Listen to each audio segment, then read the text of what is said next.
नाजुक है बहुत गैरत सुल्तान मदीना। सैयदा के हुजरे का वो वाकया याद करो।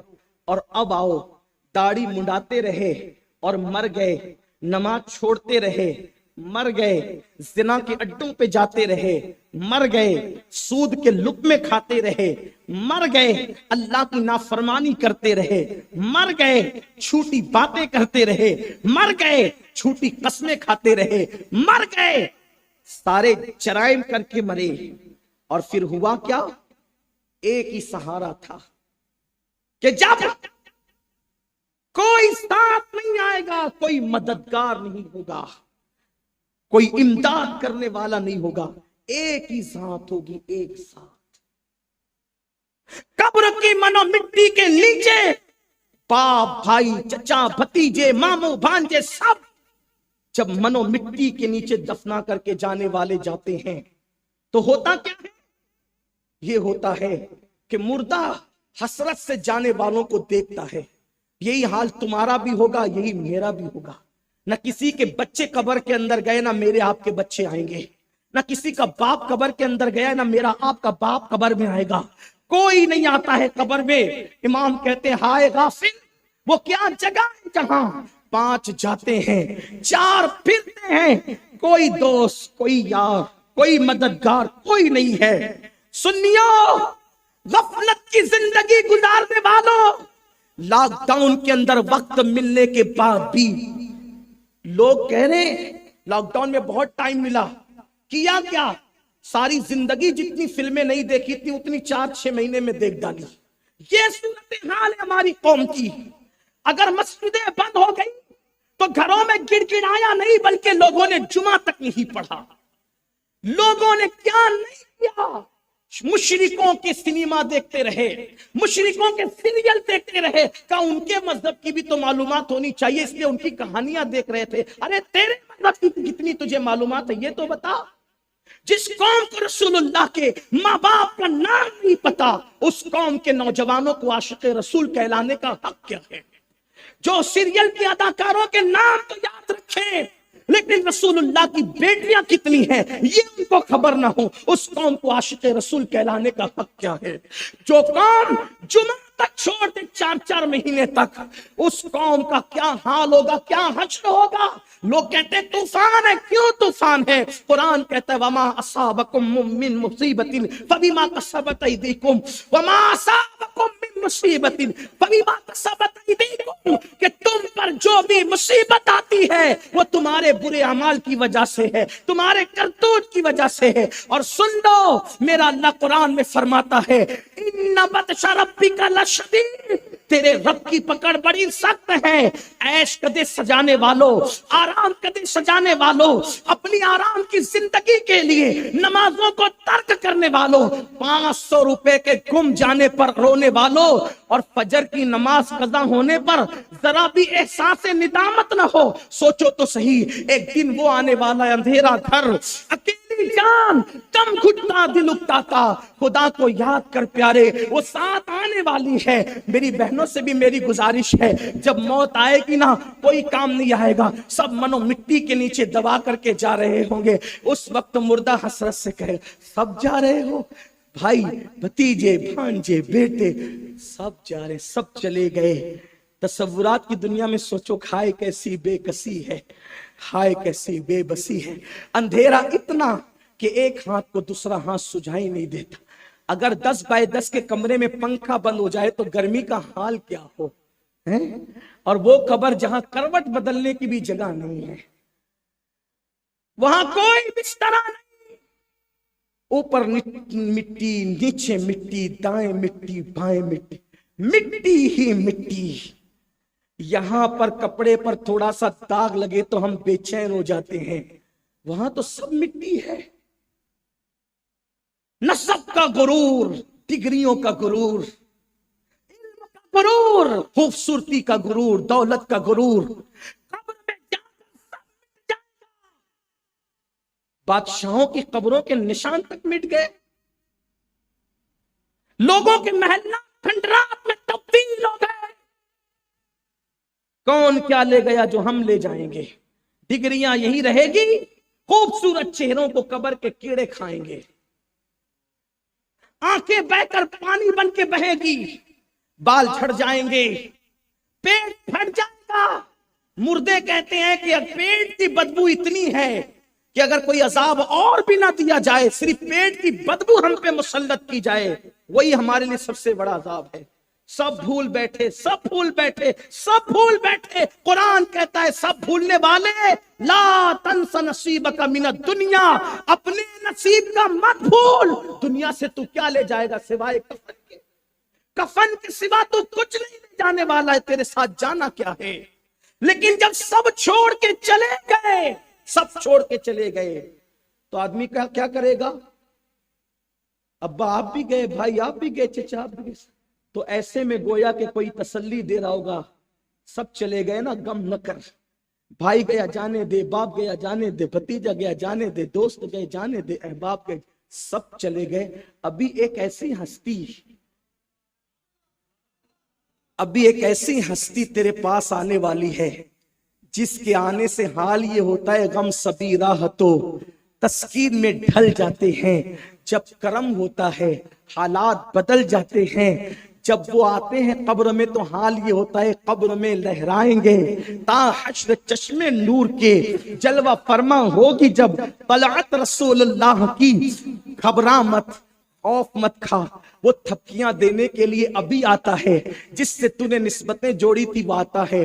अब तसव्वुर करो, उन्होंने कब्र अनवर में कदम रखा, इसलिए कि हम तो इमाम अहले सुन्नत के मानने वाले हैं और हम फिक्र रजा के वारिस है। गोया के लोग कहते कब्र में तस्वीर दिखाई जाएगी, लोग कहते पर्दे उठाए जाएंगे, हम कहते पर्दे उनके लिए उठें जो वो मौकिफ रखते हैं, तस्वीरें और छवि उनको दिखाई जाए वो मौकिफ रखते हैं। हमारा मौकिफ तो ये है कि कब्र में लहराएंगे ता हश्र चश्मे नूर के, जलवा फरमा।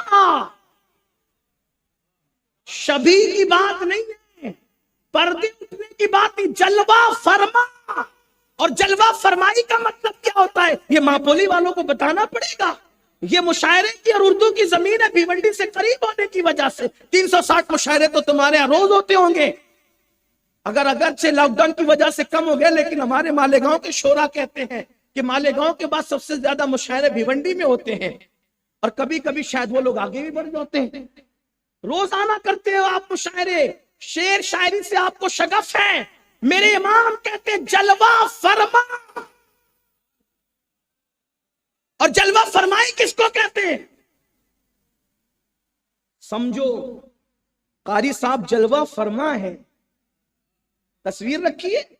हालांकि कह रहे थे कि मैं चला जाऊंगा, मैंने कहा बिल्कुल चले जाएं, इजाजत है, इसलिए कि बीमार है और वैसे भी ये बरसों से बीमार है। लोग इनको कहते हैं अल्लाह शिफा दे, मैं कहा अल्लाह कभी शिफा ना दे, इसलिए कि जो बीमारी मैं देख रहा हूं उससे शिफा मांगना ये करीबे कुफ्र है। जो बीमारी मैं, कौन सी बीमारी है? मरज़े इश्क का। बीमार भी क्या होता है, जितनी करता है दवा दर्द सिवा। अल्लाह करे ये मर्द और बढ़े, क्योंकि हम यूं दुआ करते हैं ना कि जान है इश्क़े मुस्तफा, रोज वजू करे खुदा, जिसको हो दर्द का मजा नाज़े दवा उठाए। हम तो ये मांगते हैं मेरे दिल को दर्द उल्फत वो सुकून दे इलाही, मेरी बेकरारियों को न कभी कर। ये बीमारी मैं देख रहा इश्क की। अरे बगैर इश्क के महफिलें ऐसे झूमती, हमने तो और भी पढ़ने वालों को देखा है ना। पढ़ने वाले फन बता सकते हैं लेकिन आंखों से आंसू नहीं निकलवा सकते, इसलिए कि आंखों के आंसू ये किसी फनकार की वजह से नहीं निकलते, आंखों के आंसू आशिकों की वजह से निकलते। मेरा ख्याल किया, लेकिन ये शुगर के मरीज भी अल्लाह उससे इन्हें शिफा दे दे, गले की तकलीफ है शिफा दे दे, लेकिन मर्ज इश्क में अल्लाह हम सबको दायमी मर्ज अता करे, बल्कि हमारी नस्लों को इश्क का मर्ज अता करे और ऐसा बीमार करे कि कभी शिफा ना हो। मैं कोई शायर नहीं हूं, लेकिन मैंने 2 मिसरे कहे थे कि एक मिसरा तो ये था कि उसका दूसरा मिसरा यूं याद आता है, दुरूद पढ़ लें आप, अल्लाहुम्मा सल्ली अला सय्यिद। मोहम्मद वाली व अस्हाबी व बारिक वसल्लम। सलातु व सलाम अलैका। कोई बात नहीं, असल में इमाम इश्क व मोहब्बत में मैं ऐसा गुम हूँ इस वक्त कि मुझे अपना ही शेर याद नहीं आ रहा है। कोई बात नहीं है, याद आएगा तो आगे अर्ज करूंगा। तो अर्ज कर रहा था कि कारी साहब जलवा फरमा है। तो कोई ये कह सकता है तस्वीर रखी हुई है या स्क्रीन पर दिख रहे हैं या इनके घर से लेके यहां तक पर्दे उठाए गए हैं, ऐसा लगता है। ये समझाने के लिए कि मिलाने के लिए कि जलवा फरमाई किसको कहते हैं, खुद मौजूद रहना। तो हम सुन्नियों का क्या अकीदा है, जलवा फरमा होगी जब तलात रसूलुल्लाह, तो गोया वो कब्र में तशरीफ लाएंगे और हमें यकीन है कि इंशाअल्लाह जरूर आएंगे। लेकिन उसका दूसरा पहलू ये है, नाजुक है बहुत गैरते सुल्तान मदीना। अगर बेटी के हाथ में सोने के कंगन देख ले तो दूसरों को इबरत का सामान देने के लिए रुख फेर करके चले जाते हैं। दाढ़ियां मुड़ाकर गटरों में फेंकने वालों, कब्र में आए और अपना चेहरा देखें और उस पर दाढ़ी न देखें और रुख फेर कर चले जाएं। फज्र की नमाजों में बिस्तरों पे फजर तर्क करने वालों आएंगे और जरूर आएंगे। लेकिन अगर देखें और फिर ये कहें सालिम मेरे इश्क का दावा करता था और तूने जिंदगी में कभी फजर नहीं पढ़ी, रात के 3-3 बजे तक तो लड़कियों से नाजायज ताल्लुकात की तू बात करता रहा, कभी अपने गुनाहों को याद करके तूने अल्लाह को मनाने की भी कोशिश की? और अल्लाह ना करे अगर वो रुख फेर कर चले जाए, नाजुक है बहुत गैरते सुल्तान मदीना। मेरी बहनों से पूछना चाहता हूं, शादीशुदा होने के बाद भी अगर गैर महारिम से, गैर मर्दों से वो नाजायज ताल्लुकात कायम करे, फोन पे लंबी गुफ्तगू करे और फिर कभी 16 सैयदों के रोजे रख ले, अय्याम बेज के रोजे रख ले, अपने जराइम को छुपाने के लिए जाली तकवा का पर्दा कर कोई ओढ़े। इस्लाम में नफिल इबादतों की वो अहमियत नहीं है जो गुनाहों से बचने की अहमियत है। फरमाया गया अगर कोई पूरी रात सोता रहे और दिन को गुनाह से बचता रहे तो वो उस रात को जग करके नफिल पढ़ने वाले से बेहतर है कि जो रात को नफिल तो पढ़ता है और दिन में औरतों पे बदनजरी करता है। उससे बहुत तो ये था कि वो पूरी रात बिस्तर पे सो के गुजारता और दिन भर वो अपनी निगाहों पे कंट्रोल करता, तो रात भर जग कर इबादत करने वाले से बेहतर था। नफिल इबादतों पे जोर देकर गुनाहों के दलदल में डूबने वालों, नाजुक है बहुत गैरते सुल्तान मदीना।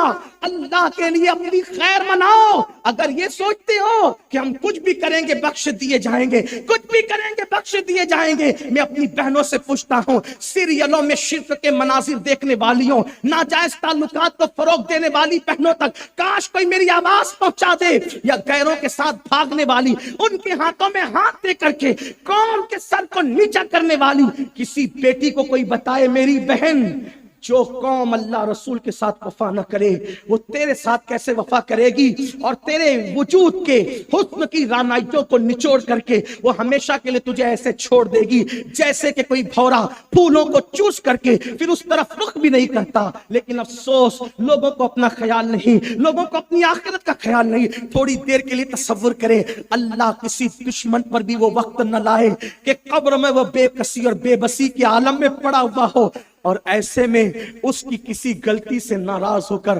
हुजूर रुख अनवर फेर करके कब्र से नाराज होकर तशरीफ ले जाए, उसका अंजाम क्या होगा, उसकी हालत क्या होगी?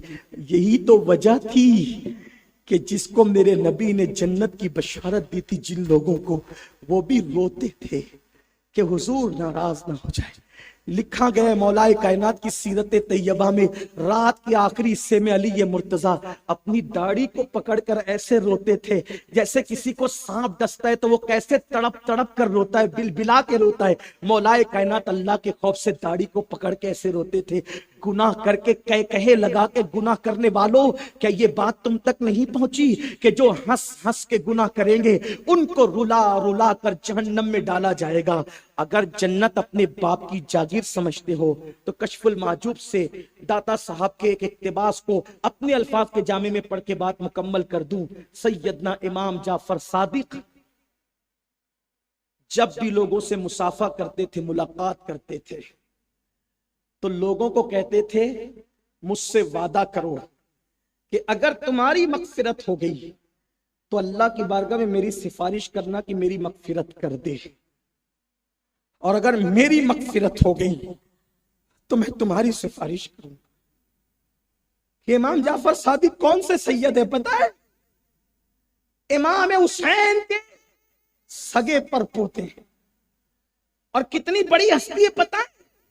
100 मरतबा ख्वाब में अल्लाह को देखने वाले इमाम आजम, रमजानुल मुबारक के अंदर 61 कुरान खत्म करने वाले इमाम आजम, एक रात में 70 मरतबा रसूलुल्लाह का दीदार मकाम जेराना में करने वाले इमाम आजम अबू हनीफा, जिनको मेरे नबी ने उम्मत का सिराज कहा है, वो सिराजुल उम्मा इमाम आजम नुमान बिन साबित इमाम जाफर सादिक की जूतियां सीधी करते थे।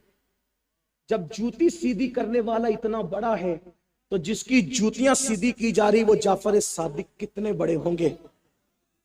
लेकिन नाजुक है बहुत गैरत सुल्तान मदीना इमाम जाफर सादिक मुरीदों से, मानने वालों से, चाहने वालों से हाथ में हाथ ले क्या कहते थे? अगर तुम्हारी बख्शिश हो गई तो वादा करना कि तुम मेरी सिफारिश करोगे, और मेरी हो गई तो मैं वादा करता हूं कि तुम्हारी सिफारिश करूंगा। तो लोग कहते थे आप तो इब्ने रसूल है, आप सैयद हैं। जाफर सादिक के वालिद मोहम्मद बाकिर के वालिद जैनुल आबिदीन इमाम जैनुल आबिदीन के वालिद इमाम हुसैन के वालिद मौला अली की ज़ौजा सैयदा फातिमा, उनके वालिद मोहम्मदुर रसूलुल्लाह। बच्चे बच्चे को, सुन्नियों के बच्चों को शिजरा याद है। जब आप कहते ना कि अगर तुम्हारी बख्शिश हो गई तो मेरी सिफारिश कर देना अल्लाह के यहाँ, मुरीदों को कहते थे, पीछे नमाज पढ़ने वालों को कहते थे, मिलने वालों लोग क्या कहते थे? इमाम आप तो सैयद हैं, आप तो आले रसूल हैं, आपके नाना शफीउल मुज़निबीन है, शाफ़ई यौमुन नुशूर है। वो कहते थे रोना तो इसी पर है कि हम सैयद हैं, रोना तो इसी पर हम सैयद हैं, इसलिए कि नाना को क़यामत के दिन मुंह क्या दिखाएंगे, क्योंकि नाजुक है बहुत गैरत सुल्तान मदीना, अपने नाना को मुंह क्या दिखाएंगे। हालांकि मैं पूरे दावे से कहता हूं इमाम जाफर सादिक के दौर में उनसे बड़ा मुत्तकी कोई न था, लेकिन एहसास था कि नाना को मुंह क्या दिखाएंगे। और हम यहाँ नाच कूद रहे हैं कि कयामत के दिन हुजूर का सामना होगा, तो हुजूर का सामना होगा तो क्या मुंह लेकर के जाओ। यही कि पूरी पूरी रात जराइम को कम पड़ती थी, पूरी पूरी रात गुनाहों को कम पड़ती थी, और हमने मस्जिदों को वीरान कर दिया था। आइए बात खत्म करते हुए, क्योंकि ये महफिल बड़ी मकबूल है, इमाम जाफर सादिक की सुन्नत पर अमल करते हुए आज मैं भी इसका फायदा उठाना चाहता हूं, क्योंकि यहाँ बड़े बड़े उलमा बाअमल हैं, सादात भी हैं और आशिकान रसूल भी है। सुनियो, आज मुझसे भी एक वादा कर लो, इमाम जाफर सादिक की सुन्नत के मुताबिक मुझसे भी एक वादा, अगर क़यामत के दिन तुम्हारी बख्शिश हो गई तो तुम अपने इस खादिम अमीनुल कादरी की सिफारिश करोगे ना? मुझसे वादा करो, हाथ उठा के वादा करो। बोल, आप लोग भी उलमाए किराम से गुजारिश करता हूं ये भी वादा, क्योंकि नाजुक है बहुत गैरत सुल्तान है। जब सैयदा फातिमा के घर से रुख फेर के जा सकते, सैयदा फातिमा के घर से रुख, फातिमा तो ज़हरा से ज्यादा अजीज कौन था? फातिमा तो बदा तो मैंने फरमाया, और उनसे कभी नाराज नहीं हुए। मैं मजाक करना चाहता हूं, नाराज होकर नहीं गए, हमें नसीहत कर गए कि इबरत हासिल कर लो। जब बेटी के लिए गैरत ये है तो तुम्हारे लिए कितनी क्या गैरत होगी। इसलिए खुदा के लिए सुन्नियों, अपनी बनी मत बिगाड़ो, अल्लाह की बारगाह में तौबा करो, आमाल दुरुस्त करो। सुन्नी दावत इस्लामी का मकसद यही है, भटके हुए को फिर सुए हरम ले चल। खुदा तुझे किसी तूफान से आशना कर दे कि तेरी बहर की मौजों में इस्तराब नहीं। एक सैयद अमीन आपका अदना गुलाम